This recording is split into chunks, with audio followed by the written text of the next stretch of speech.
और खास तौर पे जो मेरी बहनें आई हुई हैं,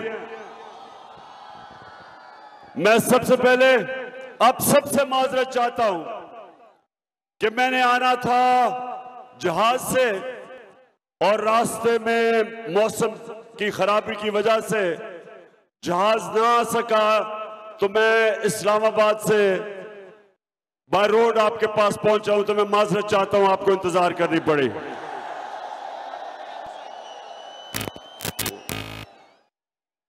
तो मैं माजरत चाहता हूं, आपको इंतजार करनी पड़ी।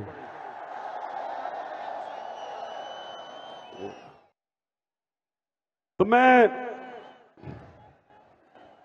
मेरे नौजवानों और बुजुर्गों और बच्चों और बहनों, आपको पता है मैं आपके पास क्यों आया हूं? क्यों आया हूं? क्योंकि हमारा जो नुमाइंदा था, जिसको आपने वोट दी थी, वो लोटा हो गया।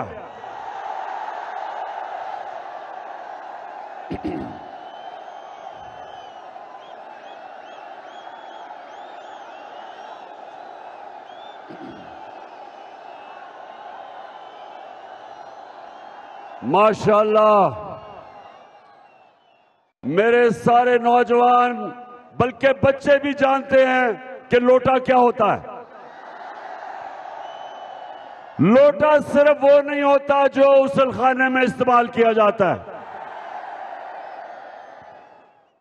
लोटा वो होता है जो अपने ज़मीर का सौदा करता है, अपना ज़मीर बेचता है। और हम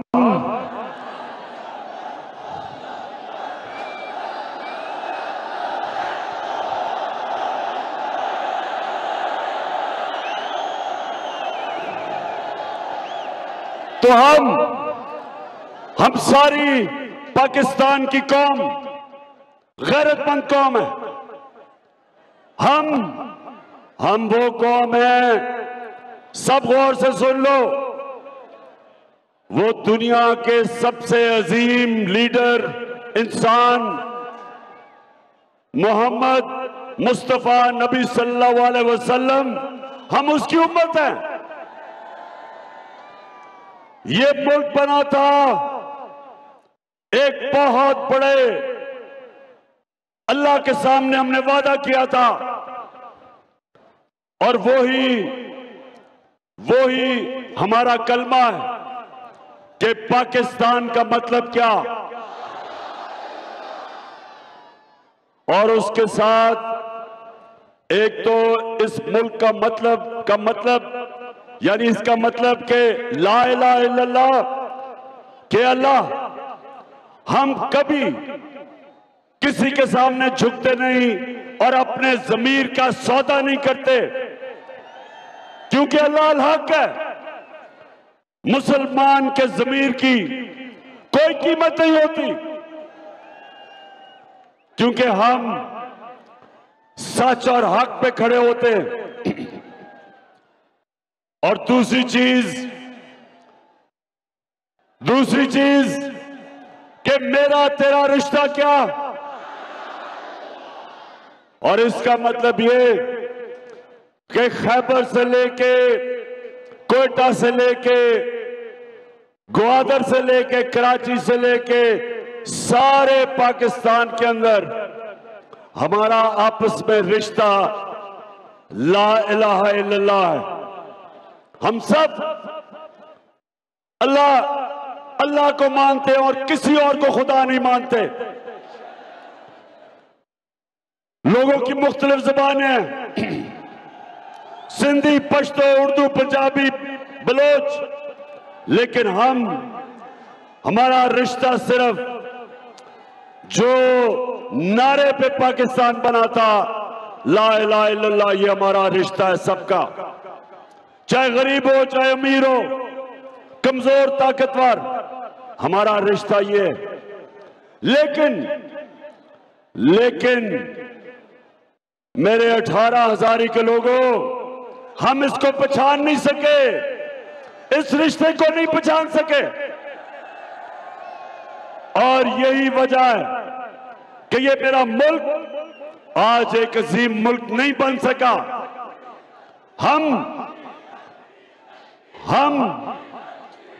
हम वो लोग हैं जिनका नजरियाती लीडर इलामा इकबाल था और हमारा लीडर कायद आजम मोहम्मद अली जिन्ना था। बड़े इंसान थे, बड़े अल्लाह के वो लोग थे जो सच्चे, सादिक और अमीन, असूल पे चलने वाले। और इलामा इकबाल की ख्वाब थी कि जब हमारा मुल्क, मेरे सल्लल्लाहु अलैहि वसल्लम ने जो मदीना की रियासत के असूल बनाए, जब हम उन पे खड़े होंगे, अदल और इंसाफ, इंसानियत और खुददारी, तब ये कौम एक अजीम कौम बनेगी। लेकिन हम नहीं बने क्योंकि हम उन उसूलों पे नहीं चले। ये जो लोटे, ये लोटे क्या हैं? ये वो लोग हैं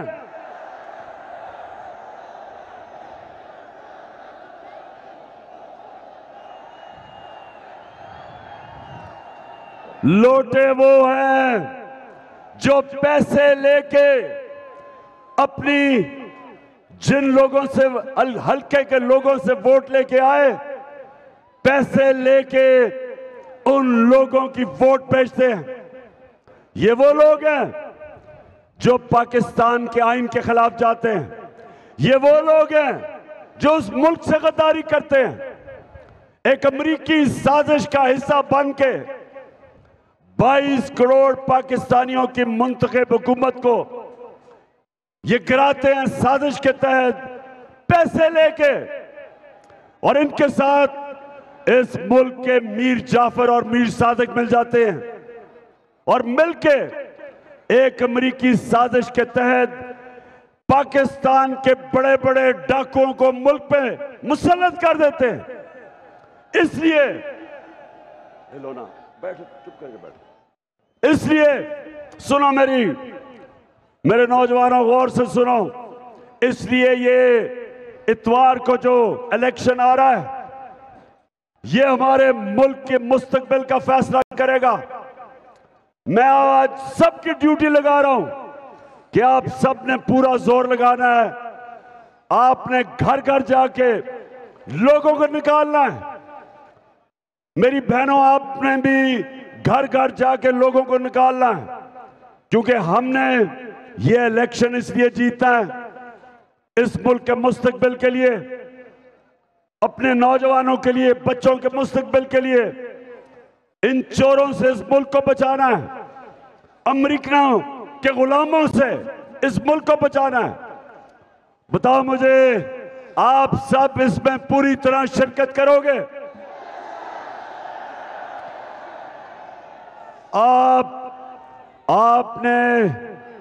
आपने सिर्फ खुद नहीं निकलना, आपने घर घर जाके लोगों को इन लोटों के खिलाफ निकालना है। और मेरी बहनों, आपने भी, और खास तौर पे औरतों के पोलिंग स्टेशन के ऊपर ये धांधली करते हैं, आपने खास तौर पे औरतों के पोलिंग स्टेशन को संभालना है। अब देखिए हमारा मुल्क का हाल, जरा सुने मेरी बात, कि हम इस वक्त इलेक्शन में, हमें तो सिर्फ, अगर ये बाहर इलेक्शन होता, ये यूरोप में इलेक्शन होता, अमेरिका में इलेक्शन होता, ऑस्ट्रेलिया में होता, तो इस वक्त हम सिर्फ एक चीज सोच रहे होते कि हमने लोगों को निकालना कैसे है, वोट कैसे दिलवानी है। लेकिन हम क्या सोच रहे हैं आज, कि कैसे हमने ये नून लीग डाकुओं की धांधली, कैसे अपने वोटों को इनकी धांधली से कैसे बचाना है। ये हमारा लोग सारा वक्त हम बैठे हैं, अपने पोलिंग एजेंट्स को बता रहे हैं कि कैसे आपने धांधली रोकनी है, किन किन तरीकों से ये धांधली करते हैं। औरतों के पोलिंग स्टेशन पे कैसे ये पैसे देते हैं रिटर्निंग ऑफिसर को, कैसे ये जाली वोट डालते हैं, कैसे ये डबल स्टैंप लगवा के तो किसी को हराते हैं। सारी चीजें हमारे पोलिंग एजेंट्स की तैयारी करवा रहे हैं कि इनकी धांधली रोको, क्योंकि इस वक्त हमारा मुकाबला ये लोटों से नहीं है। सिर्फ हमारा मुकाबला ये नून लीग वो लीग है जिसने कभी भी, नून लीग का मतलब नवाज शरीफ की लीग, इसने कभी अपनी जिंदगी में कोई चीज ईमानदारी से की नहीं। आज से 40 साल पहले ये जमखाना में क्रिकेट खेलता था, वहां भी अपना अंपायर खड़ा करता था। सारा बिजनेस जो भी उन्होंने पैसा बनाया 2 नंबर करप्शन, इक्तदार में आके, जितनी देर मैं इक्तदार में रहा 3.5 साल, अब तक नवाज शरीफ ने 18 फैक्ट्रियां बना ली थी। सरकारी बैंकों से पैसे लिए, फैक्ट्रियां बनाई, पैसे वापस नहीं किए और अपने इक्तदार में आके सब कुछ माफ करवा लिया। ये इनकी बिजनेस थी। और उससे हुआ क्या? बिल्कुल चोर है ये।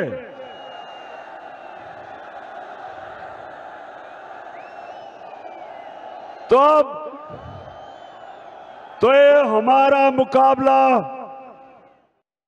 शरीफ खानदान और इनके दरबारियों से, लोटों से, इलेक्शन कमीशन से जो इनके साथ मिला हुआ है। ये खुफिया जाके सिकंदर जो चीफ इलेक्शन कमिश्नर है, ये जाके मरियम और वो हमजा कुकड़ी को मिलता है।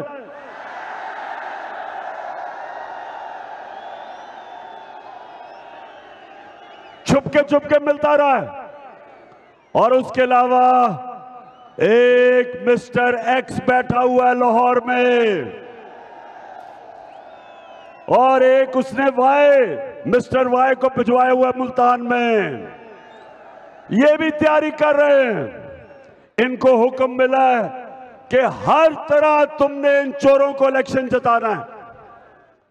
और दूसरी तरफ सारी कौम खड़ी है हमारे साथ। हमने नौजवानों, हमने मिलके इनको ऐसे इलेक्शन हराना है जिस तरह एक ही दफा हिंदुस्तान के अंदर पाकिस्तान टीम हिंदुस्तान में मैच जीती, जब पाकिस्तान का कप्तान इमरान खान था और उनके अंपायरों के बावजूद जीत के आए। अब भी ये अंपायरों के बावजूद हमने मैच जीत रहे हैं। हाथ खड़ा करो, जीत रहे हमने इंशाअल्लाह हमने इनको ऐसा फेंटा लगाना है, याद रखेंगे। और नौजवानों, आपने खास तौर पे वोट डालनी है। 64% पाकिस्तान में नौजवान है। अगर हमारा नौजवान निकलाया तो ये जो मर्जी कर ले, जितनी मर्जी धांधली करें, इंशाअल्लाह हम इनको इतवार को जब रिजल्ट आएगा तो मैं आपके पास आऊंगा इंशाअल्लाह जश्न मनाने के लिए।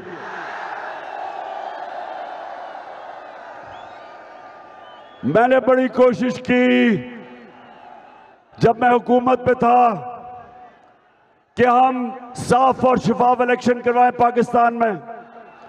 मैंने 2.5 साल से कोशिश करता रहा कि इलेक्ट्रॉनिक वोटिंग मशीन पाकिस्तान में लेके आए।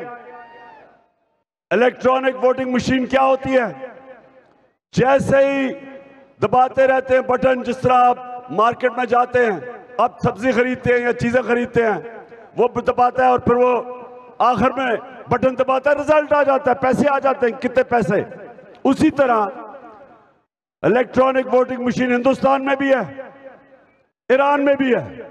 हमने बड़ी कोशिश की कि यहां भी अगर इलेक्ट्रॉनिक वोटिंग मशीन आ जाएगी तो ये जो सारा जो धांधली का निजाम है हम भी दुनिया की तरह साफ और शफाफ इलेक्शन करवाएंगे। लेकिन ये जो दो खानदान पिछले 35 साल से पाकिस्तान पे मुसल्लत है, इन्होंने 32 साल मिलकर दोनों ने हुकूमत की है। इन दोनों ने हर जगह जाली वोटें बनाई हुई हैं। जितनी भी मैंने कोशिश की, इन्होंने इलेक्ट्रिक वोटिंग मशीन की पूरी मुखालफत की और इनके साथ मिल गया चीफ इलेक्शन कमिश्नर, इसने भी पूरी मुखालफत की। हालांकि इलेक्शन कमीशन का तो काम है साफ और शफाफ इलेक्शन, उसने भी पूरी कोशिश की और ना आने दी इलेक्ट्रॉनिक वोटिंग मशीन, सिर्फ इसलिए कि ये इजाजत दे, मौका दे धांधली का। और वो भी लोग जो पावर में बैठे हैं इस मुल्क में बड़ी देर से, वो भी जो इलेक्शन को देखते हैं कि जिधर मर्जी रिजल्ट करवा दे, उन्होंने भी नहीं मशीन आने दी। और उसका नतीजा आज ये है कि हमारा सारा वक्त लग रहा है कि हमने इस इलेक्शन में इतवार को इनकी धांधली कैसे रोकनी है, ये हमारा सारा वक्त लग रहा है। ये हमारे मुल्क के लिए बाइस शर्म है। वो मुल्क, वाहिद मुल्क जो इस्लाम के नाम पे बना था, और हमारे मुल्क में ये सारी कौम के सामने जो भी इलेक्शन होता है, जो भी 1970 के इलेक्शन के बाद जो इलेक्शन होता है, उसमें धांधली होती है या जो हारने वाला है वो मानता नहीं है इलेक्शन। इसलिए मैंने कोशिश की थी, क्योंकि मैं वो कप्तान था जो क्रिकेट की 200 साल तारीख में पहला कप्तान था जो न्यूट्रल अंपायर लेके आया। उसी तरह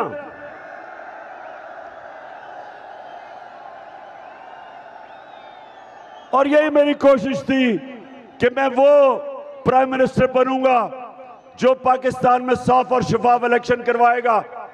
लेकिन इन दोनों पार्टीज ने उसकी मुखालफत की और इनके साथ मिल गया इलेक्शन कमिश्नर। ये है हमारी बदकिस्मती। ईमानदारी से नहीं आपको चलने देते।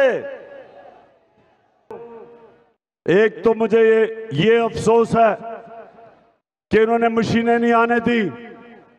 दूसरा, मुझे जो इलेक्शन कमिश्नर के ऊपर मैं सबसे बड़ी बात ये पूछता हूं कि जो सिंध का बल्दियाती इलेक्शन हुआ, जिस तरह का इलेक्शन हुआ, अगर आपके अंदर इखलाकी कुव्वत होती तो आपको रिजाइन करना चाहिए था। पहले तो इलेक्शन जिस सतह की धांधली हुई, इनके साथ जो इत्तेहादी हैं JUI और MQM, उन दोनों ने भी कहा धांधली हुई। और 15% सीटों के ऊपर बिला मुकाबला इसलिए हुआ कि पुलिस का इस्तेमाल किया गया।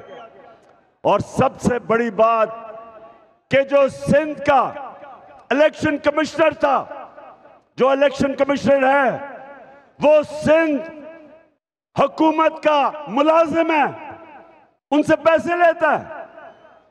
कैसे साफ और शफाफ इलेक्शन हो सकते हैं यहां? और मैं उससे पीछे भी चला जाऊं, सेनेट का इलेक्शन आया, सुप्रीम कोर्ट में हम गए कि सेनेट के इलेक्शन में ओपन वोटिंग होनी चाहिए, पता चले कि MP किसको वोट डालते हैं। क्योंकि 30 साल से सेनेट के इलेक्शन पे पैसा चलता है, MPs अपनी वोट बेचते रहे हैं। करोड़ रुपया इलेक्शन पे रिश्वत देने पे लगता है। हम सुप्रीम कोर्ट के पास गए, हम कैसे ओपन वोटिंग होता कि पता चले कि MPs किसको वोट डालते हैं। सुप्रीम कोर्ट ने कह दिया कि वोट की निशानदेही करनी चाहिए, इलेक्शन कमीशन को कह दिया। ये इलेक्शन कमिश्नर था, इसने नहीं किया। इलेक्शन में पैसा चला, करोड़ रुपया चला, और यूसुफ रजा गिलानी का बेटा पकड़ा गया पैसे देते हुए, वोट खरीदते हुए। और अभी तक चीफ इलेक्शन कमिश्नर साहब अभी तक किसी को नहीं पकड़ा, उसको डिस्क्वालीफाई करना चाहिए था।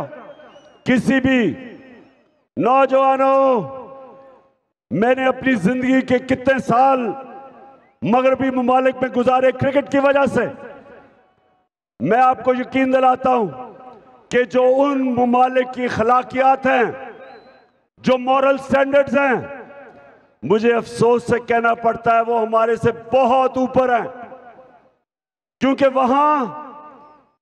वहां जो सरबरा मुल्क का बनता है, उसका जो इखलाकी म्यार वो आम लोगों से ऊपर होता है। अभी बर्तानिया में उन्होंने अपने प्राइम मिनिस्टर को निकाला। किस चीज पे निकाला? पता है किस चीज पे निकाला? कि उन्होंने कहा कि कोरोना के दौर में आप अपने ऑफिस के लोगों के साथ क्यों बाहर जमा हो गए, जबकि कहा था सोशल डिस्टेंसिंग। सोचे यहां खबर भी ना बनती पाकिस्तान में। और उनकी अखलाकियात देखे कि उन्होंने कहा कि कानून सबके लिए एक है, कोई कानून से ऊपर नहीं है। किस वजह, क्या वजह है कि इसने हमें कहा था कि इकट्ठे नहीं होना कोरोना के दौर, ये कैसे इकट्ठा हो गया? सोचे कि वो भारी अक्सरियत से जो प्राइम मिनिस्टर बना था उसको इस्तीफा देना पड़ा, इसलिए वो कौमें ऊपर निकल गई हैं। वसाइल की वजह से नहीं, उनके अखलाकी मेयार, मॉरल स्टैंडर्ड्स, वो कौमें चलती है अमर बिल मारूफ पे, जो अल्लाह का हुक्म है हमें कुरान में कि अच्छाई के साथ खड़े हो और बुराई के खिलाफ जहाद लड़ो। और आज अभी मैं आ रहा था मोटरवे पे, जब मैं यहां उतरा तो मुझे एक सजा याफ्ता खातून की तस्वीर नजर आई।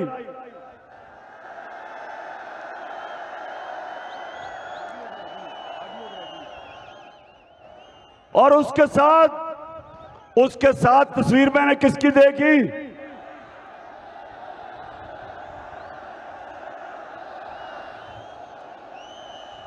एक सजा याफ्ता भगौड़े की तस्वीर देखी। झूठ बोल के मुल्क छोड़ के भाग गया।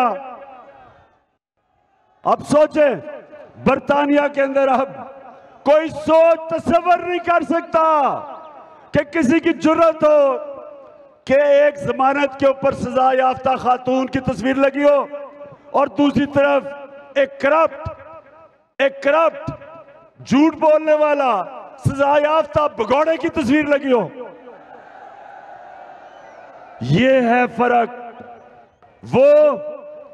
वो माशरे, उन माशरों के अंदर कानून से ऊपर कोई नहीं। वो माशरे ताकतवर डाकुओं को जेलों में डालते हैं। और हमारी बदकिस्मती ये कि हमारा जो इस वक्त प्राइम मिनिस्टर नहीं, क्राइम मिनिस्टर, वो और उसके दो बेटे, जिसको उन्होंने गैर आईनी तौर पे आज बैठा हुआ है वजीर आला हमजा कुकड़ी, ये दो और इसके बेटे को FIA में 16 अरब रुपए की इनके ऊपर करप्शन है।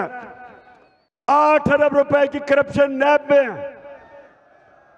अब सोचे इस मुल्क की बदकिस्मती कि साजिश के तहत, साजिश तो अमेरिकनों ने की, लेकिन हमारे मीर जाफर और मीर सादकों ने इन चोरों को हमारे ऊपर मुसल्लत किया,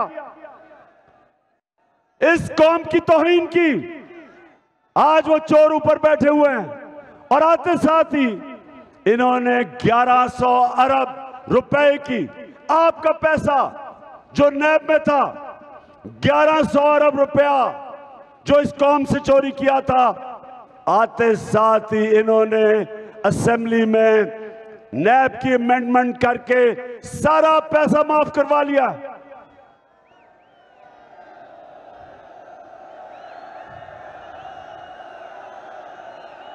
मेरे नौजवानों, सुन लो मेरी बात। मेरे नबी सल्लल्लाहु अलैहि वसल्लम ने कहा था, ये सब सुन लो। उन्होंने कहा था तुम्हारे से पहले बड़ी कौमें तबाह हुई। उन्होंने बताया कि तबाह हुई, कैसे तबाह हुई? तबाह ऐसे हुई कि कंगाल हो गई, उनके पास पैसा खत्म हो गया, बैंकरप्ट हो गई। और उन्होंने कहा जो कौमें तबाह हुई तुम्हारे से पहले, छोटा चोर चोरी करता था तो उसको जेल में डाल देती थी वो कौमें, लेकिन बड़ा डाकू जब चोरी करता था तो वो उसको एनआरओ दे देती थी, वो तबाह हो जाती थी। और ये अभी मैं आपके सामने दो मिसालें देता हूं, दो मिसालें आपके सामने। एक श्रीलंका, श्रीलंका में भी 20 साल से एक खानदान बैठा हुआ था, प्राइम मिनिस्टर भी उस खानदान का, प्रेसिडेंट भी उस खानदान का। जिस तरह शहबाज शरीफ प्राइम मिनिस्टर और हमजा कुकड़ी चीफ मिनिस्टर, जिस तरह वहां सिंध के अंदर एक ही खानदान, जरदारी खानदान, उसकी बहन, उसका बेटा, वो सारा सिंध के ऊपर बादशाह बने हुए हैं। इसी तरह श्रीलंका में एक खानदान 20 साल से हुकूमत कर रहा था। क्या हुआ? वो पैसा चोरी चोरी करके बाहर भेज रहे थे। आज तस्वीरें छपी हैं कि उस खानदान ने कितने अरबों अरबों रुपया मुल्क से बाहर महलात लिए हुए हैं, प्रॉपर्टीज ली हुई हैं, मुख्तलिफ जगह के ऊपर सरमायाकारी की हुई है मुल्क से बाहर। तो वो अरबोपति बनते गए और श्रीलंका का दिवालिया निकल गया। आज उनके पास पैसा नहीं तेल खरीदने के लिए। श्रीलंकन भूखे जा रहे हैं क्योंकि उनकी लीडरशिप ने चोरी कर करके उनका मुल्क तबाह कर दिया। लेबनान सुने जरा, जो बैरूत, हम जब बड़े हो रहे थे, आज जिस तरह आप दुबई जाते छुट्टियों के लिए लोग, हमारे जमाने में बैरूत जाते थे।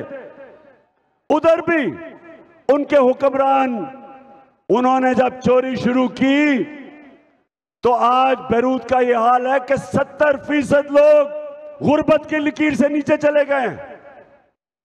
तो नबी ने, मेरे प्यारे नबी सल्लल्लाहु अलैहि वसल्लम ने जब कहा था कि वो कौम जो इंसाफ नहीं करती, इंसाफ का मतलब क्या कि ताकतवर और कमजोर के लिए एक कानून जिस कौम में नहीं है वो तबाह हो जाती है। एक कौम जब मदीना की रियासत मेरे नबी सल्लल्लाहु अलैहि वसल्लम ने बनाई थी तो उसकी बुनियाद रखी थी अदल और इंसाफ पे। उन्होंने कहा मेरी बेटी भी अगर चोरी करेगी उसको सजा मिलेगी, कोई कानून से ऊपर नहीं। और ऐसे दुनिया का सबसे अजीम, एक अजीम कौम खड़ी हुई, दुनिया की इमामत की उन्होंने, अदल और इंसाफ। और आपके सामने ये जो साजिश के तहत डाकुओं को हमारे ऊपर बिठाया है, ये हमारी कौम की बर्बादी है। ये ऊपर रह गए, ये और पैसा बनाएंगे। पहले भी इन्होंने अपनी चोरी माफ करवाई थी, जनरल मुशर्रफ के जरिए एनआरओ लिया था। अब ये दूसरी दफा इन्होंने अपनी चोरी माफ करवाई है और फिर तैयार हो जाएंगे फिर से मुल्क को लूटने के लिए। इसलिए आप सबको मैं आज पैगाम दे रहा हूं कि ये जो जंग है ये इमरान खान की जंग नहीं, ये इलेक्शन नहीं है, ये जहाद है। ये हकीकी आजादी की जहाद है। और दूसरी चीज, जितना जब से ये शहबाज शरीफ आया, यहां ऐसे ऐसे लोग थे वो समझते थे ये जी कोई बहुत ही बड़ा कोई अफलातून है। वो गलत फहमी में थे कि शहबाज शरीफ जब 50 अरब रुपए के इश्तिहारों के अंदर अपनी तरक्की दिखा रहा था तो नादान समझे कि कोई वाकई बहुत बड़ी चीज है। तो अब सारी कौम के सामने दूध का दूध पानी का पानी हो गया। महंगाई आसमानों पे और माइशत जमीन पे। लेकिन उससे भी बुरी चीज इसने हमारी खुददारी खत्म करने की पूरी तरह कोशिश कर रहा है। एक वो खुददार कौम, गैरतमंद कौम, उसका ये प्राइम मिनिस्टर बन के जरा ये सुने ये क्या कहता है, सुने जरा। मैं सऊदी अरब से होके आया हूँ, मैं यूएई के होके, अभी मैं तुर्की होके आया हूँ, और मैंने उन भाइयों को कहा कि आप हमारे बड़े अजीम भाई हैं, हमेशा आपने हमारी मदद की। और मैंने यही कहा, जब मैं आया हूँ तो आप समझेंगे शायद ये मांगने आया है, मैं मांगने नहीं आया, लेकिन मजबूरी है हमारा। जिस तरह माजी में 75 साल में आपने हमारा हाथ बटाया है, कुछ ऐसा आप हाथ बटा दें। तो मैंने कहा मैं वादा करता हूं कि इंशाअल्लाह हम पूरी कौम हम मिलकर दिन रात मेहनत करेंगे, पसीना गराएंगे, अपने पाँव पे खट। मैं सऊदी अरब से होकर आया हूं, मैं यूएई। अब मैं ये आपसे पूछता हूं, 18 हजारी वालों, मैं आपसे पूछता हूं, क्या हम भिखारी हैं? और कहता आप 75 साल से हमारी मदद कर रहे हैं। ओ अहमक, ओ बेवकूफ आदमी, चेरी ब्लॉसम, बूट पॉलिश, ये हमारी मदद कोई नहीं कर रहा। जो पैसा आता है वो तो आपकी जेबों में या आपके बड़े बड़े लंदन में महलात में चला जाता है, या जरदारी के उसका जो बाहर पैसा रखा है या तो उधर चला जाता है। ये कौम तो ये यहां से लोग जाते हैं, मेहनत करते हैं, हमारे मेहनत कश पाकिस्तानी 18-18 घंटे काम करते हैं बाहर, वो पैसा भेजते हैं पाकिस्तान जिस पे मुल्क चलता है। और ये डाकू ऊपर से यहां से पैसा चोरी करके, मनी लॉन्ड्रिंग करके मुल्क से पैसा बाहर भेज देते हैं और फिर कहते जी हमें मांगने तो नहीं आया।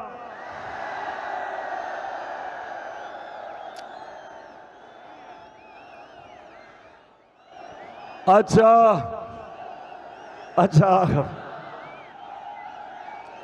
एक और सुन ले जरा।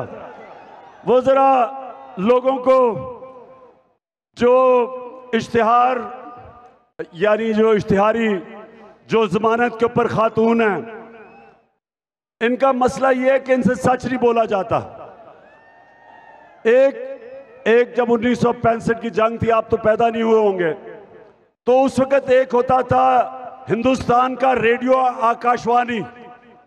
सुने जरा, रेडियो आकाशवाणी वो होता था जो सारा वक्त बता रहा होता था कि कितना हिंदुस्तान पाकिस्तान को तबाह कर रहा है और मार रहा है और वगैरह वगैरह, सारा झूठ। ये आजकल नून लीग के रेडियो आकाशवाणी है। अच्छा जरा सुने जरा इसका, सुने।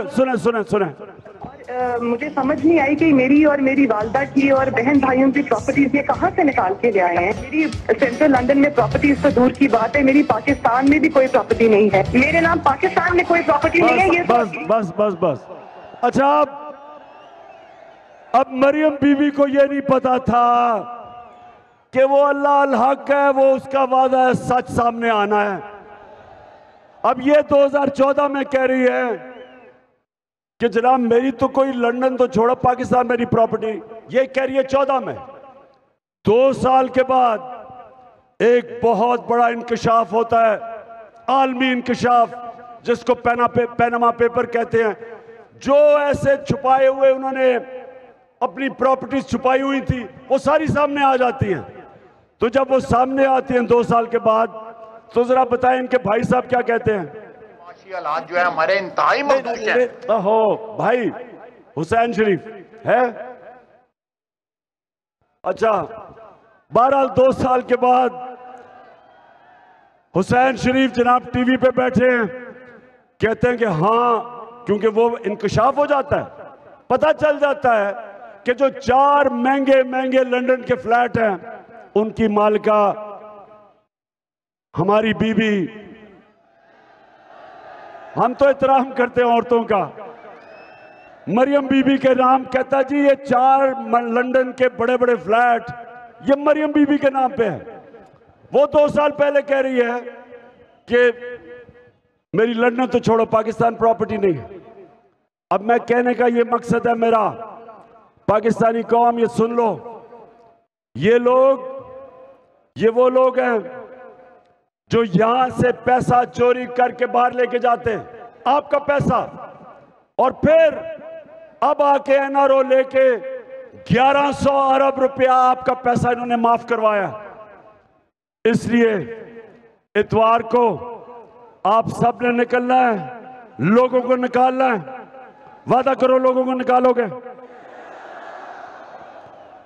आपने पोलिंग स्टेशन के ऊपर पहरा देना है, इनकी धांधली रोकनी है, और इंशाअल्लाह उसके बाद मैं आपके साथ आज़म में आपके पास आके और हम इंशाअल्लाह मिलकर जश्न बनाएंगे जीत का। शुक्रिया। इमरान खान जंग 18 हज़ारी में जलसे से खिताब कर रहे थे। उन्होंने कहा कि ये इंतखाब मुल्क की किस्मत का फैसला करेगा। मुल्क के मुस्तकबिल के लिए इंतखाब जीतना होगा। लोटे मुल्क से गद्दारी करते हैं, इन लोटों को रोकना होगा।